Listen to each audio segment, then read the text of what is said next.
하나님의 말씀 봅니다. 하나님의 말씀은 누가복음 18장 31절에서 43절, 신약성경 127쪽입니다. 다 같이 봉독합니다. 예수께서 12 제자를 데리시고 이르시되, 보라, 우리가 예루살렘으로 올라가노니 선지자들을 통하여 기록된 모든 것이 인자에게 응하리라. 인자가 이방인들에게 넘겨져 희롱을 당하고 능욕을 당하고 침뱉음을 당하겠으며, 그들은 내 채찍하고 그를 죽일 것이나 그는 3일 만에 살아나리라 하시되, 제자들이 이것을 하나도 깨닫지 못하였으니 그 말씀이 갖추었으므로 그들이 이르신 바 알지 못하였더라. 여리고에 가까이 가셨을 때 한 맹인이 길가에 앉아 구걸하다가 무리가 지나감을 듣고 이 무슨 일이냐고 물으신대, 그들이 나사렛 예수께서 지나가신다 하니 맹인이 저 이르되, 다윗의 자손이여 나를 불쌍히 여기소서 하거늘 앞서가는 자들이 그를 꾸짖어 잠잠하라 하되, 그가 더욱 크게 소리질러 다윗의 자손이여 나를 불쌍히 여기소서 하는지라. 예수께서 머물러 서서 명하여 데려오라 하셨더니 그가 가까이 오매 물어 이르되, 내가 무엇을 하여 주기를 원하느냐? 이르되, 주여 보기를 원하나이다. 예수께서 그에게 이르시되, 보라, 내 믿음이 너를 구원하였느니라 하시매 곧 보게 되어 하나님께서 영광을 돌리며 예수를 따르니 백성이 다 이를 보고 하나님을 찬양하니라. 아멘. 미국의 어느 목사님이 농부의 집에서 하숙을 하고 있었습니다. 농부는 예수를 믿지 않고 그 부인은 늘 남편을 위해 기도하는 신앙인이었습니다. 목사님이 그리스도의 십자가 죽음의 의미를 그에게 설명할 기회를 찾고 있었는데, 하루아침에 그 농부가 목사님을 부르더니 닭장에 같이 가보자고 했습니다. 가보니까 닭장 둥우리에 암탉이 앉아 있는데 그 날개 밑에서 막 병아리들이 삐약삐약 소리를 내면서 한 마리씩 기어 나오고 있었습니다. 그런데 그 농부가 그 암탉을 건드려 보려고 해서 툭 건드렸더니 그 암탉은 죽어 있었습니다. 농부가 말하기를, 저 머리에 상처를 보십시오. 쪽제비란 놈이 그 몸에서 피를 다 빨아먹였는데도 그놈이 새끼를 잡아먹을까봐 꼼짝하지 않고 그대로 죽은 것입니다. 그때 목사님은, 저것이 바로 그리스도와 같습니다. 그는 십자가에서 모든 고통을 참으셨습니다. 예수님은 움직일 수도 있고 십자가에서 내려와 자기 생명을 구원할 수도 있었습니다. 그러나 그렇게 되면 당신과 나는 멸망받기 때문입니다. 그 농부는 그 뜻을 깨닫고, 예수님이 우리를 위해서 십자가의 길을 가셨구나 하고 예수 믿기로 결단하고 교회에 다니기 시작했다 하는 겁니다. 오늘 사순절을 보내면서 우리들에게 사순절의 의미가 뭐냐 하는 겁니다. 사순절의 의미라는 것은 예수님이 우리를 위해서 고난 받으셨다는 거예요. 우리를 구원하기 위해서 십자가의 길을 걸어가셨고, 십자가에서 보혈을 흘려주셔서 우리의 죄를 싹 사하시고 우리를 영원한 구원에 이르게 하셨는 줄 믿으시기 바랍니다. 그런데 오늘 이야기는 예수님이 자기 고난받을 것을 제자들에게 얘기해 주는 거예요. 예수님이 갈릴리에서 사역을 마치시고 지금 누가복음 우리가 공부하는 건 쭉 여기가 예루살렘인데 예루살렘을 향해서 오는 거예요. 오시다가 사마리아 마을에서 많은 사람들을 만나고 사마리아 여인과 예수님의 말씀을 나누기도 하고 뭐 이런 일이 있었습니다. 근데 여기가 여리고예요. 여리고인데 요 여리고에 가면 뭐가냐면 삭개오가 구원받는다고 그래서 성지순례를 가면 지금 삭개오 나무가 거기 있어. 엄청난 아름다움들이로 삭개오가 올라갔던 나무랍니다. 그 다음에 여기서 오늘 이제 요 여리고에 가까이 왔을 때 여기가 거지 바비데우의 눈을 뜨게 한 곳이다 하는 겁니다. 그래서 오늘 지도를 여러분들이 한번 생각하면서 뭐예요? 지금 점점 예수님은 저 갈릴리에서 활동하시다 그 사역을 마치시고 예루살렘으로 뚜벅뚜벅 걸어오시는 거예요. 그런데 예루살렘으로 예수님이 왜 오시는 거예요? 지금 예수님이 예루살렘으로 왜 와요? 죽으러 와요. 십자가에 달리러 와. 그런데 십자가에 달리러 오는데 다 예수님은 자기가 죽을 걸 알면서 누구를 위해서? 아까 쪽제비 이야기한 것처럼 우리 인류를 구원하기 위해서 죽으러 오시는 거예요. 그런데 죽으러 오시는 것도 단번에 죽으러 오시는 게 아니라 중간중간에 사람들을 만나고 예수님에게 많은 사람들을 만나면서 여러 가지 일을 해요.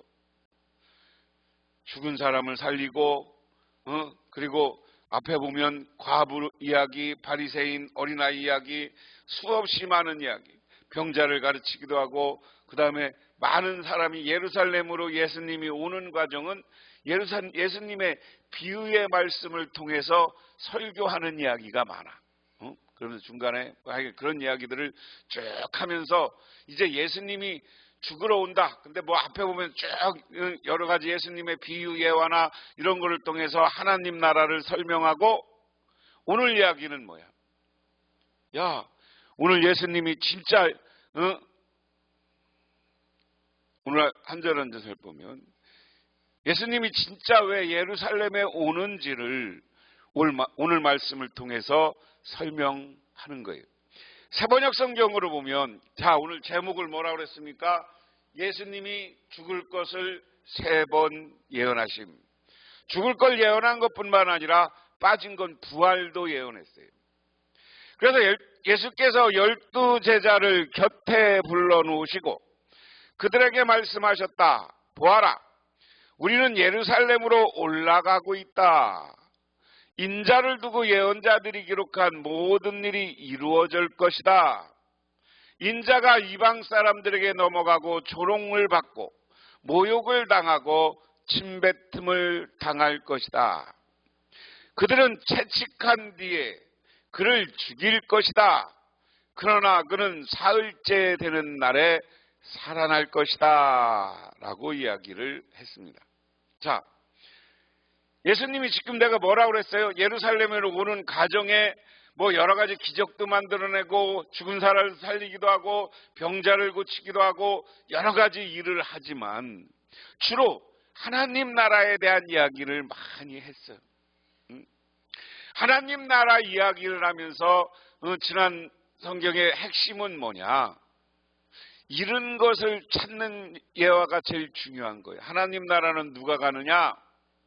탕자의 비유, 이런 것처럼 하나님은 우리를 잃어버린 사람이라고 생각하는데 탕자처럼 우리가 다 하나님 뜻을 어기고 다 뛰쳐나가서 세상의 쾌락을 따라 살았어도 마지막에 내가 하나님을 바라봐야지, 내가 하나님 우리 아버지야 하고 돌아와서 그 하나님 앞에 겸손하게 숙이는 사람들은 다 어떻게 한다? 천국에 들어가고 다 천국에서 아버지가 그 아들을 환영하고 잔치를 베푸는 것처럼 우리에게 천국 잔치를 베풀어 준다. 그 이야기예요. 그 이야기를 쭉 해서 이제 하나님 나라를 이야기하는데 하나님 나라를 너희들이 어떻게 갈 것이냐라는 부분입니다. 그래서 오늘 제자들을 예수님이 불러 모아요. 그러면서 인자는 자기를 이야기합니다. 야, 그러면서 뭐라고 하는 거냐? 보아라, 우리는 예루살렘으로 올라가고 있다. 인자를 두고 예언자들이 기록한 모든 일이 이루어질 것이다. 여기 인자라는 것은 뭡니까? 예수님을 얘기해요. 인자. 예수님은 자기를 얘기할 때 인자라는 표현을 많이 썼어요. 인자. 그래서 나를 두고 예수님 스스로를 내가 메시아야 이런 얘기가 아니지만 성경의 예언자들이 무수히 많은 사람들이 예언자를 다시 올 메시아를 인자라고 했다는 거예요. 그래서 나를 두고 예언했는데 이제 못 알아듣는 거예요. 제자들이. 인자를 두고 예언한 모든 기록이 이루어질 것이다. 인자가 이방 사람들에게 넘어가고 조롱을 받고 모욕당하고 침배침을 당할 것이다. 그들은 채찍질한 뒤 그를 죽일 것이다. 자, 인자가 이방 사람들에게 넘어가고 나중에 이제 성경을 보면 어떻게 되는 거예요? 예수님을 누가 죽여요? 맨 처음에 유대인 제사장들이 잡아. 그 다음에 누가 죽였어요? 사형 언도는 누가 했어요? 빌라도잖아요. 빌라도가 유대인이에요? 이방 사람이에요? 이방 사람이에요. 그렇게 넘어갈 것이다. 그리고 조롱받고 예수님이 십자가에 매달렸을 때 어떻게 조롱합니까? 야, 네가 내려와봐 메시아면. 그리고 예수님 옷을 찢기도 하고 찢어서 나눠 갖고 그리고 모욕을 당하고 많은 사람들이 예수 네가 메시아다 아니면서 왜 까불어? 침뱉음을 당하고 많은 사람들이 배신하고 예수님에게 침을 뱉었어요. 그 다음에 이 침뱉은 건 유대인들이 그랬어요. 예수님은 저기 한 영화를 보면 막 침뱉어. 제사장들 이런 사람들이. 그들은 채찍을 당한 등에 예수님은 채찍을 맞고 그를 죽일 것이다. 그를 죽일 것이다. 그러나 그는 사흘째 되는 날에 살아날 것이다. 할렐루야. 오늘 예수님은 자기가 죽을 것을 제자들에게 가르쳐줘. 그런데 이게 오늘 처음 이야기한 게 아니야. 오늘 이야기가 3번 얘기했어요. 예수님이 고난을 받고 죽을 거라는 이야기를 3번 얘기했는데 제자들은 그때까지도 무슨 얘기인지 몰라.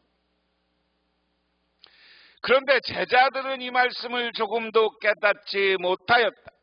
말씀은 그들에게 그 뜻이 감춰져 있어서 그들은 말씀하신 것을 알지 못하였다.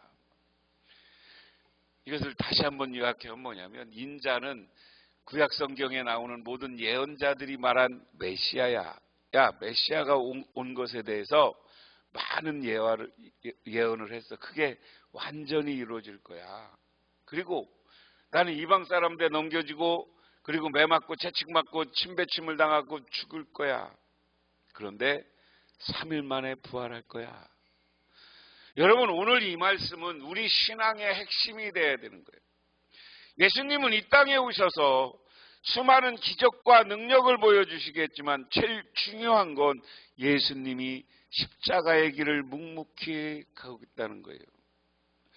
아까 지도로 설명했지만 한번 생각해 보세요. 예수님이 지금 이 여리고는 예루살렘에서 제일 가까운 도시예요. 이제 예루살렘 성이 저 멀리 보이기도 하는 곳이야. 그곳에서 제자들에게 야, 나 저 산에 가면 죽을 거야. 그리고 부활할 거야. 예수님은 자꾸만 제자들에게 나는 메시아라고 가르쳐 주는 거예요. 너희들 구원하온 글을 쓰더라는 걸 가르쳐 주는 거예요. 근데 제자들이 아직 믿음이 긴가민가해요. 예수님이 메시아인 것을 제자들이 깨달은 건 언제예요? 실제로 깨달은 건 예수님이 돌아가시고 부활해서 예수님이 이제 승천하고 성령이 그들에게 와서 성령을 받은 다음에나 예수님이 그리스도고 메시아인 것을 깨달아. 물론 그 전에 베드로가 주는 그리스도의 살아계신 하나님이라고 고백했지만 그가 고백한 것은 희생을 통해서 구원을 완성하는 게 아니라 예수님이 왕으로 등극하는 거였어요. 그리고 예수님이 오병이어의 기적을 일으키고 했을 때 많은 사람들이 예수님이 기적을 일으키는 걸 보고 그 기적 일으키는 왕으로 예수님을 추대하려고 그랬어요. 그런데 예수님이 와서 자기 일을 감당하는 건 바로 왕이 되는 게 아니야. 하나님의 아들이지만 가장 낮아지는 거야. 가장 낮아지는 거야. 매 맞고 십자가 침뱉음을 당하고 그리고 십자가로 걸어가고 죽는 거야. 이 말씀을 통해서 우리가 잘 생각해야 됩니다.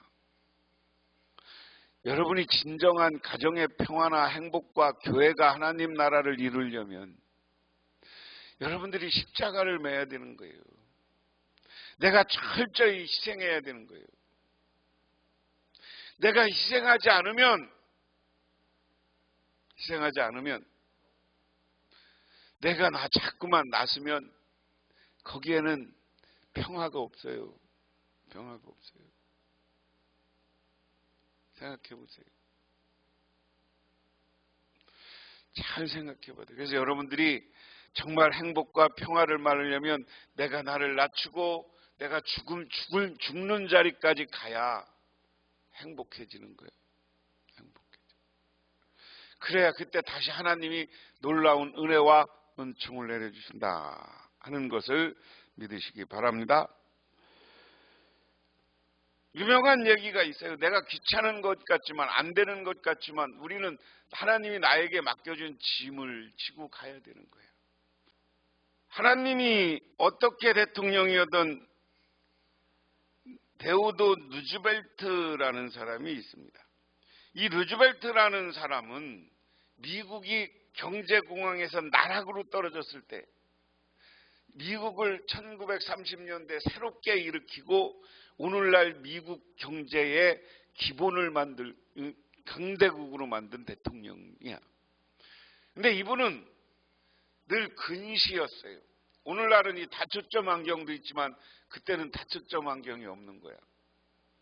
그러니까 늘 안경을 여기다 2개를 가슴 안주머니다 가지고 다녔대. 안경집을 또 튼튼하게 쇠로 만든 안경집을 가지고 하나는 돋보기, 하나는 평상시 끄는 원시 안경을 양쪽 안경집에 맨날. 근데 이게 무거워 쇠로 만들어줘 갖고 그러니까 맨날 투덜거렸대. 아우 나는 왜 이렇게 안경집을 무거운 걸 갖고 다녀야 되나. 하나님 왜 나한테 이렇게 근시와 원시를 다 줘갖고 이렇게 안경을 쓰고 다녀야 됩니까? 그런데 어느 날 암살범이 루즈벨트를 암살하려고 루즈벨트 가슴을 향해서 권총을 탁 쐈어. 그런데 그 권총이 그 쇠로 만든 안경집에 딱 맞고 안경집만 우그러뜨리고 딱 딴 데로 튀어나가 갖고 살았대요. 그 다음에 루즈벨트 대통령은 하나님께 감사하면서 하나님 나에게 이렇게 무거운 안경짐을 갖고 다닌 것 이것도 나의 짐인 걸인지 알았습니다. 하나님이 나에게 맡겨준 사명인 걸 알았습니다. 묵묵히 이걸 가지고 다니니까 이걸 통해서 하나님이 나를 살려주시네요. 우리가요 불평거리도 많고요. 싫은 사람도 많고요. 꼴보기 귀신 사람도 있고요. 그러면 그거 쳐버린다고 문제가 해결되는 게 아니야. 내가 나를 낮춰 아유 하나님이 나에게 준 짐이려니. 사도 바울은 평생을 다니면서 이 가슴을 찌르는 무슨 병이 있었어요. 그래서 나중에 보면 사도 바울은 그 병에 대해서 뭐라고 그러냐. 나를 교만하지 않게 하려는 하나님의 선물이다. 여러분 근심거리가 우환거리가 있으면 하나님 나에게 왜 우환거리를 주십니까? 그러지 말고 하나님 이 근심을 통해서 나를 기도하게 하는구나. 나에게 어려움을 통해서 기도하게 하고 나에게 새로운 기쁨을 주게 하려는구나 하고 긍정적으로 생각하시고 기도하시고 양보하시고 겸손해지시는 여러분이 되시기를 바랍니다. 그 다음에 이제 여리고에 거의 다 갔어요. 근데 오늘 말씀은 이제 소경을 고치는 이야기예요. 예수께서 여리고에 가까이 이르셨을 때 일어난 일이다. 어떤 눈먼 사람이 길가에 앉아서 구걸하고 있다가 무리가 지나가는 소리를 듣고 무슨 일이 일어났느냐고 물어봤다.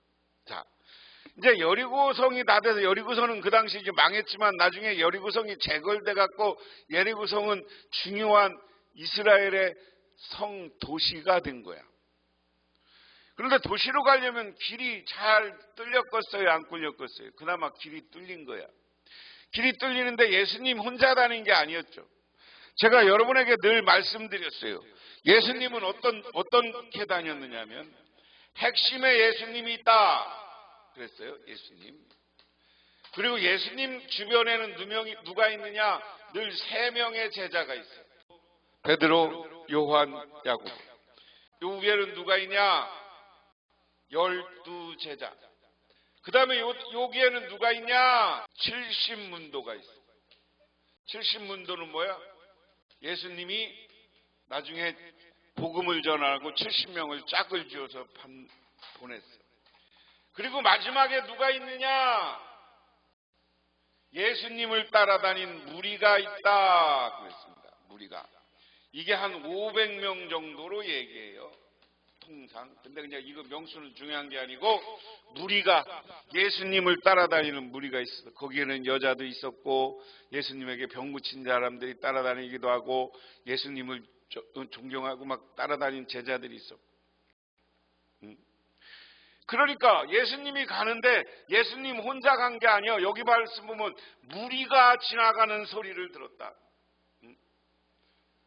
근데 이 사람이 뭐예요? 눈먼 사람이야. 눈먼 사람도 무리가 지나가는 걸 느껴요? 안 느껴요? 혼자 가면 누군지 모르지만 무리가 지나가니까 느낀 거요. 그러니까 뭐라 그래? 사람들이 나사렛 예수가 지나가신다고 그에게 일러줬다. 무리가 지나가니까 뭐요 얘가 물었겠지. 야, 예수님이야. 나사렛 예수가 지나가시는 거야. 그 말을 듣자마자 그는 소리를 질렀다. 다윗의 자손 예수님, 나를 불쌍히 여겨주십시오. 그러니까 앞서가던 사람들이 조용히 하라고 그를 꾸짖었으나 그는 더욱 크게 외쳤다. 다윗의 자손 예수님, 나를 불쌍히 여겨주십시오. 라고 크게 소리 질렀다. 자, 우리가 어려움이 있어요. 눈 멀었어요. 자기에게는 이게 고난이에요. 그랬을 때 자기의 문제를 해결하고 나사렛 예수 놀라운 기적을 저 갈릴리에서 일으켰던 그분이 간다고 하니까 소리를 지른 거예요. 이 사람도 예수에 대한 소문은 들은 거예요. 왜? 그 사람이 저 갈릴리에서 병자를 고치고 거기서도 눈먼 자를 못 고치고 뭐 이런 얘기 다 들었겠죠. 그러니까 자기도 그 문제를 해결하려고 다윗의 자손 예수요, 다윗의 자손 그리스도요 하고 크게 부르는 거예요. 이야기는 뭐냐? 우리가 어려움과 고난과 여러 가지 문제가 생기고 병이 생겼을 때 하나님 앞에 크게 기도하고 외치라는 얘기예요. 믿으십니까? 믿으십니까? 그랬을 때 하나님의 반응입니다. 딴 사람들이 야 조용해 조용해. 그러니까 예수께서 걸음을 멈추시고 그를 데려오라 분부하셨다. 그가 가까이 오니 예수께서 그에게 물으셨다. 내게 무엇을 해주기를 바라느냐? 그가 대답하였다. 주님, 내가 볼 수 있게 해 주십시오. 오늘 이야기는 우리가 이야기를 통해서 생각해 볼 것이 있습니다. 우리가 하나님 앞에 나왔을 때 이것을 기도라고 생각했을 때 우리는 기도를 어떻게 해야 되느냐? 기도는 어떻게 해야 되느냐? 첫 번째 보면 어떻게 한 거예요? 예수님을 부르는 거야. 크게. 내가 문제가 해결되면 예수님, 하나님 이러지 말고 어디 나와서 크게 하나님을 부르고 기도하라는 거예요. 그래서 우리나라는 이 통성 기도를 잘해. 통성. 그 다음에 예수님한테 뭐라고 하느냐? 예수님이 그러니까 크게 부르니까 예수님이 물어봐. 필요한 게 뭐냐? 이것을 우리는 간구. 우리는 하나님 앞에서 기도할 때 구체적인 문제를 놓고 기도해요. 여기 뭐예요? 나를 볼 수 있게 해 주십시오.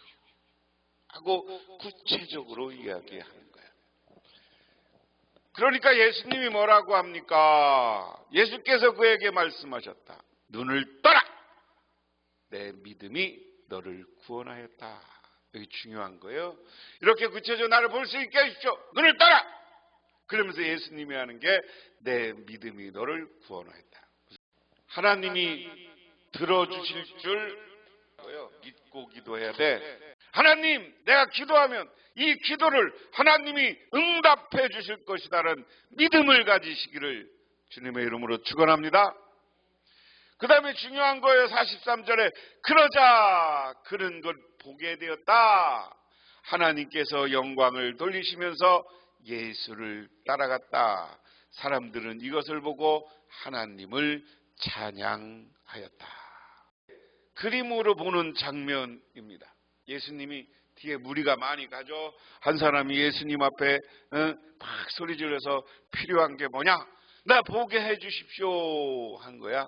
이게 다른 성경하고 해서 이제 오늘 말씀은 예수님이 그냥 눈을 따라라고 선언했는데, 이제 다른 성경에는 뭐 거기다 뭐를 발라서 했느니 뭐 이런 거예요. 그래서 여러분들이 여기도 이제 눈을 보게 해주는 장면 이렇게 만져준 걸로 하는데, 오늘 말씀에는 만져준 거 이런 것이 기록이 없어. 그냥 선언했어. 봐! 눈 떠! 그리고 네 믿음이 너를 구원하였다라고 선언하는 겁니다. 오늘 이야기를 통해서 우리가 하나 생각해 볼 것은 페터 사로라는 해군 장교가 있었습니다. 이 장교가 이 고무보트를 타고 바다에 나갔다가 거친 풍랑을 만났어요. 풍랑을 만나서 어디 떨어지진 않고 그냥 기절을 한 거야. 기절을 하고서 눈을 떠보니까 몸은 캄캄한 망망대에 판자 쪼가리 위에 자기가 떠내려가고 있어. 근데 다리가 아파. 어떻게 된 건지 통증이 있어. 그러면서 어느덧 저 한쪽에 햇빛이 비쳐와요. 해가 떠. 그러고 나니까 그는 너무나도 무서운 광경에 또 정신을 잃을 지경이었어요. 그 주변에 상어떼가 잔뜩 몰려든 거예요. 왜? 어떻게 하다 다쳐서 피를 흘려서 상어들이 피냄새를 맡고 온 거예요. 근데 그 순간 자기가 어릴 때 주일학교 다녔던 적이 있었습니다. 그래서 기도했습니다. 하나님, 나 여기서 살려주세요. 무사히 돌아갈 수 있게 해주세요. 이렇게 상어떼들이 너무 무섭습니다. 이렇게 기도하는데 순간 그 기도하면서 과거에 자기 교실에 있었던 예수님의 그림이 갑자기 떠오르는 거야. 근데 그 초상화에 예수님이 실제로 바다를 건너 뻗쳐 그를 향해 오시는 것 같은 느낌을 받아요. 베터는 부푼 가슴으로 예수님을 향해서 헤엄치기 시작했습니다. 그런데 그가 헤엄쳐 나갈 때마다 상어떼들이 물러서는 것 같이 보였어요. 그때 믿기 어려운 일이 일어납니다. 저 수평선에서 미국 군함이 쫙 나타나. 망대에서 물이 튀는 것을 본 이 보초병이 저기 망대에 누가 병사가 있음을 직감하고 보고해서 거기서 구조를 받았다. 위기의 순간 하나님을 의지하고 하나님을 기억하고 기도하니까 예수님이 안아주고 붙잡아 주었다. 자, 오늘 이야기는 결론적으로 이야기하면 그렇습니다. 예수님은 내가 십자가의 길을 갈 것이다. 그렇지만 부활할 것이다. 자기의 운명을 알아요. 자기의 운명을 알면서 지금 엄중한 순간이야. 얼마나 긴장하겠어요. 그런데 그 길을 가면서 옆에 믿음 있는 눈먼 사람이 소리질러 그게 소원을 이야기하니까 그것을 고쳐주는 예수님. 오늘 이야기를 잘 생각해 보면 앞에는 예수님이 죽으심과 부활을 얘기해도 제자들이 깨닫지 못하였다 그랬어요. 그런데 오늘 그 뒤 이야기에 바로 뭐냐? 예수님이 누구를? 눈먼 자를 눈뜨게 해. 그래서 많은 신학자들과 전문가들은 오늘 이야기를 뭐냐? 우리가 깨닫지 못하지만 오늘 우리는 실질적으로 여기서 눈 뜬 건 세상의 눈이겠지만 영적 눈을 떠야 된다. 예수님이 누구냐는 영적 눈을 뜨고 예수님은 나와 함께 하실 것이고 내가 간구하면 내 기도를 들어 응답할 것이라는 믿음을 가지고 다시 예수님을 그리스도로 받아들이는 저와 여러분이 되기를 바랍니다. 그래서 묵묵히 사명을 감당하는 예수님 모습 통해서 여러분의 가정도 여러분의 인생도 하나님께서 책임져 주실 줄 믿으시기 바랍니다. 기도하겠습니다. 하나님 아버지 고맙습니다. 오늘 아버지 하나님의 은혜와 은총을 기억하며 아버지 하나님 자기가 엄중한 순간에도 자기를 향해서 자기의 소망을 이야기하는 눈먼 사람을 고쳐주는 예수님을 바라보면서 우리들도 아버지 하나님 앞에 기도하고 간구하며 영적 눈을 뜨고 신앙의 믿음이 굳건해지게 하옵소서. 그래서 기도하는 모든 일들이 성취되고 이루어지게 하옵소서. 예수님 이름 받들어 기도드리옵나이다. 아멘. 지금은 우리를 죄 가운데서 구원하시기 위해서 묵묵히 십자가의 길을 걸어가시고 부활하신 우리 주 예수 그리스도의 은혜와 오늘주를 창조하신 성부 하나님의 사랑하심과 우리 삶 가운데 찾아오셔서 우리 이끌어가시는 성령님의 인도하심이 오늘 주님께 나와 기도하고 간구하고 들어가는 우리 묵묵히 모든 성도님들과 그 가정이 영원토록 함께 하시기만을 간절히 축원하옵나이다.